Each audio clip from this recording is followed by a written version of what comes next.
Yes, ladies and gentlemen, welcome back to this week's episode of Gazzetta Dello FIVE. Now, we got here Fabrizio Romano, Ferdinand, Stephen Howson. Are you all right today, mate? Mega, are you all right? Yeah, I'm all right, mate. With those games in hand, I'm doing great, mate. Yeah, I'm fine. God. Yeah. All right, you know what? You might as well kick it off this week, Steve. What do you want to talk about? What have you got on that list?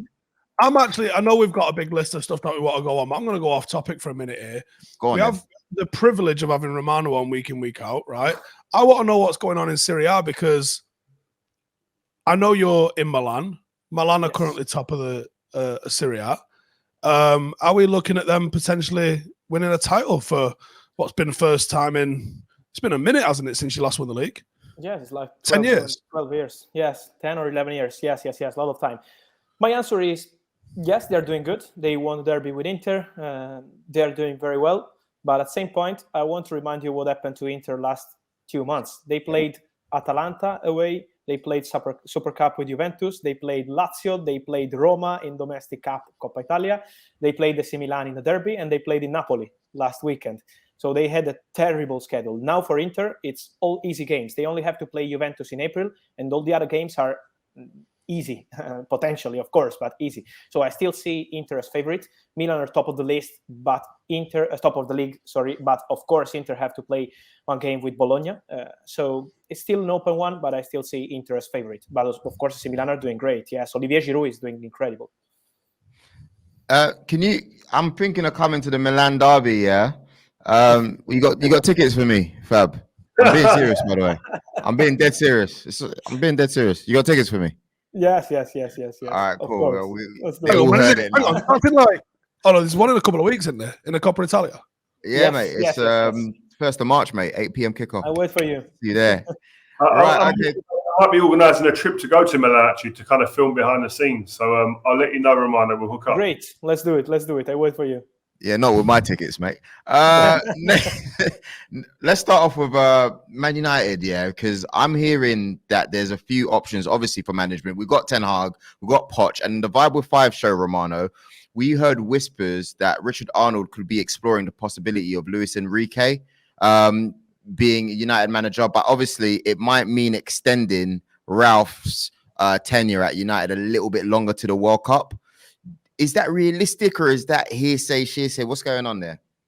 I think it's going to be difficult. I can tell you that Luis Enrique is 100% staying with Spain till the World Cup, 100%. There is no doubt on that one. Of course, maybe the situation could change for summer 2023, but now he's only focused on the World Cup with Spain, and I don't see Luis Enrique deciding for his future during this process. He's preparing everything for the World Cup. It's an important one for Luis Enrique, also because the Euros were good but not great for Spain. So I think at the moment he's still quiet. From what I'm told also from people close to Luis Enrique, he's still quiet with clubs, with Man United in particular. He's absolutely quiet. He's focused on Spain, and I will keep the names of Pochettino and Ten Hag as priorities for Man United job. Wow. Steve, come on, man. It's going to happen, I can smell it. I'm going to have to sit here being like, United have just announced Pochettino as manager. Really excited. There's no surprise. But right now, as it stands, though, Rangnick is looking for young forwards because obviously Cavani's contract will be done this summer. Do you know who they're looking at? And yeah, your thoughts and yours, Rio, as well. We'd like to know your thoughts after Fab.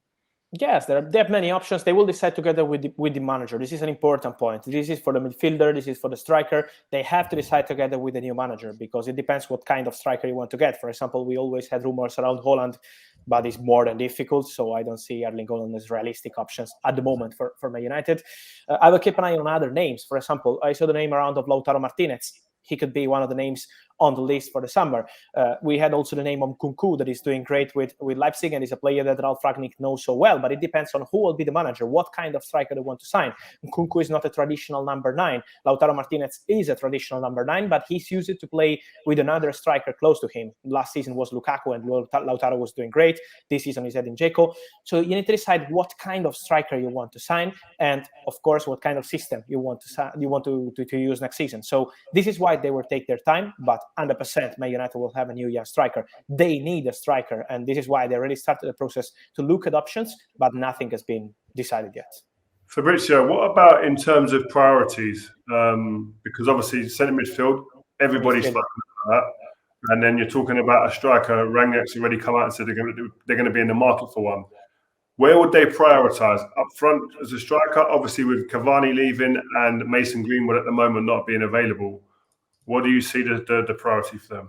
I'm always been told that the priority is about the midfield. They want to sign an important midfielder. I think it also depends on what happens with Pogba, because if Pogba leaves as free agent, and there are chances, as we know, in this case, you need an important midfielder. You need to do something really huge in the midfield. If Pogba leaves, and you already need it, a midfielder. So midfield will be the focus for Man United.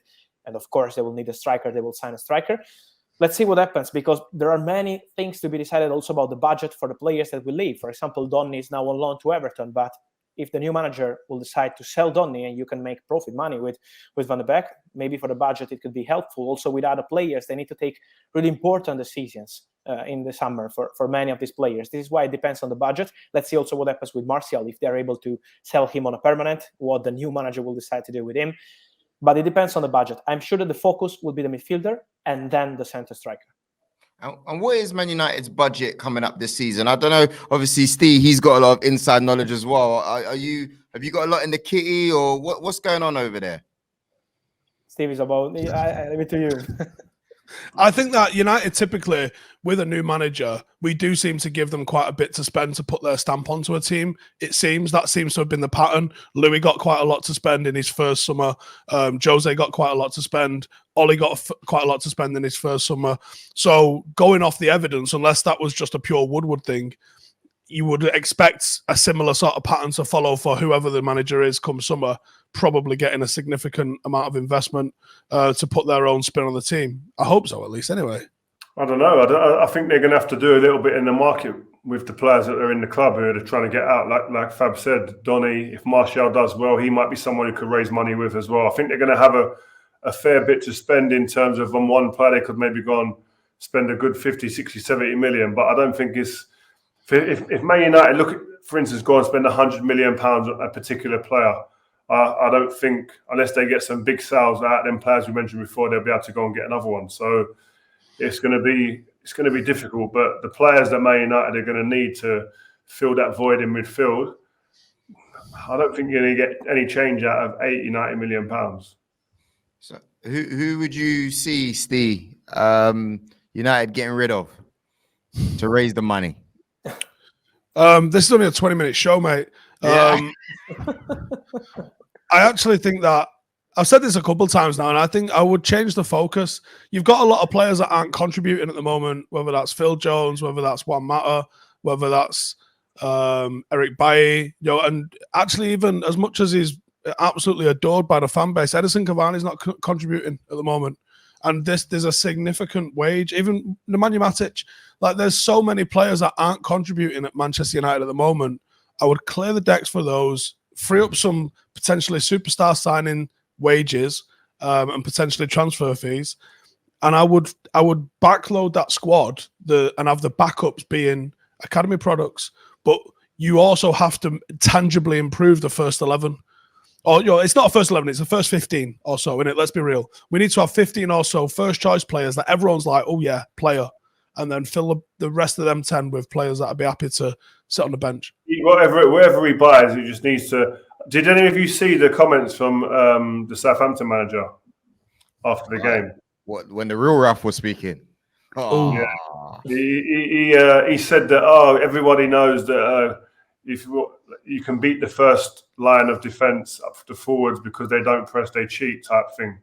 When you hear another manager saying that, man, it's like, it doesn't matter who you buy. It's the culture that you need to address at the football club.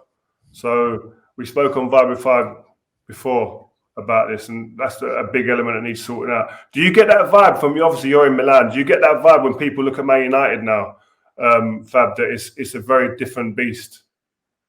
Absolutely.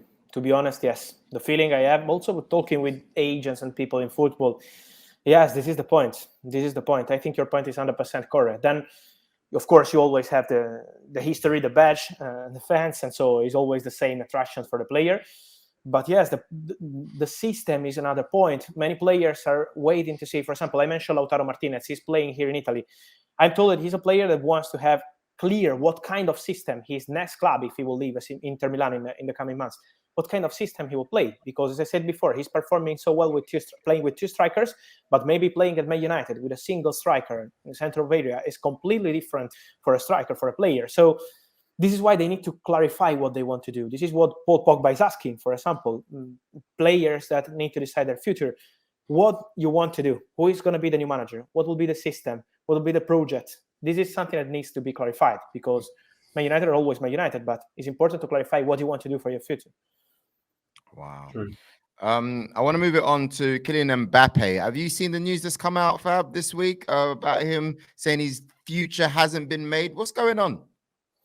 It's going on that Paris Saint-Germain are furious since September with Real Madrid. They are furious with Real Madrid. They are furious with people close to Kylian Mbappe.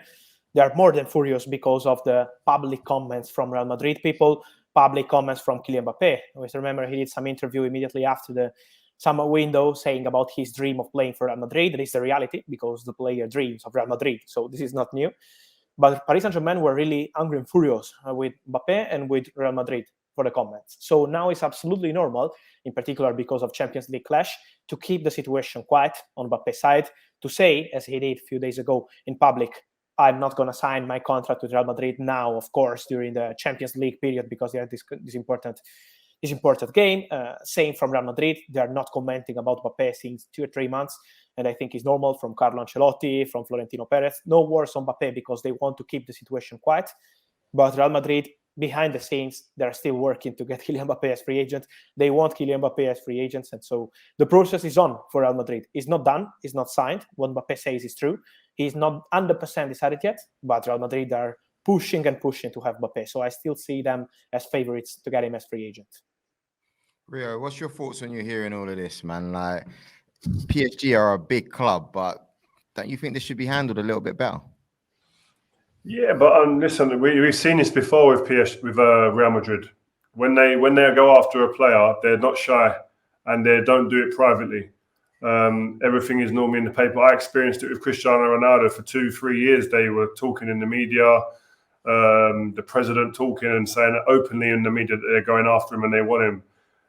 It's not how a lot of clubs work, but I think this is normal and natural for the way Real Madrid work in these situations when transferring for players. I'm not surprised. He is performing well. 12 goals and 10 assists in league earned this season. 4 goals and 4 assists in Champions League. Steve, a player that you're really keen on, Tielemans.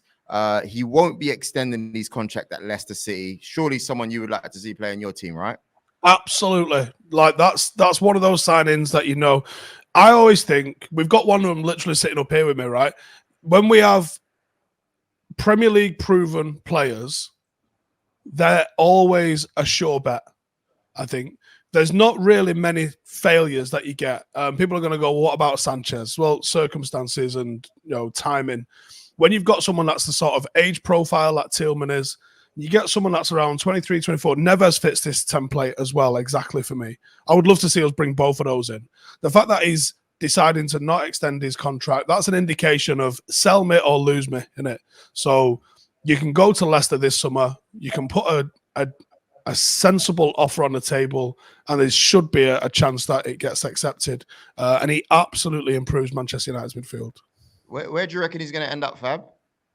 I was speaking with people involved into this story a few days ago, and 100% he's not extending the contract. 99.9% he's leaving the club in June, also because Leicester are smart. They're very good in negotiation, and they're also respectful with the player. He wants to go. He's ambitious. Also, last summer he had the chance to go, but then he was committed to Leicester, and so he wanted to complete his process with Leicester and then leave in the coming summer. So, to answer your question, I'm sure that Premier League is an option. You mentioned Man United, and I say, let's see what happens with Pogba, because it depends on Pogba to see what happens with Tielemans for Man United. Arsenal have always been interested in Tielemans since a long time, but let's see what would be the potential proposal. What Leicester will ask, because last summer it was around 60-65 million euros.